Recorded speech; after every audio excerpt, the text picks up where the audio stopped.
हम लोग कोकराझार पे डुरंड कप 133th एडिशन के लिए आए हैं, अनवेलिंग ऑफ द ट्रॉफी। ये हमारा 30th ऑफ जुलाई से प्रोग्राम फुटबॉल का होगा और मैच होंगे टिल 21st ऑफ अगस्त। हमारा कोकराझार पे 4 टीम्स है खेलने के लिए, if I am not mistaken. और ज़्यादा से ज़्यादा ये पूरा इंडिया पे this edition of Durand Cup will be playing in 4 areas. One is Kokrajhar, Shillong, Jamshedpur and Kolkata.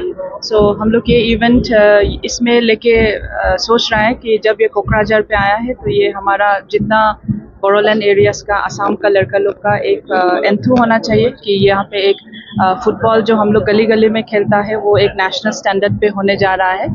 इसका हिसाब से आपका यहाँ पे जो स्टेडियम है वो भी बहुत ही अपग्रेड हो गया है और जिसको ये मैच देखने के लिए आएंगे उनको भी बहुत ही अच्छा लगेगा क्योंकि ये एक नेशनल लेवल का हिसाब में खेल रहा है और बच्चे लोग को भी सीखने के लिए बहुत मौका मिलेगा। And I think it will be a very excitement game for the rest from 30th till 21st of July. Thank you.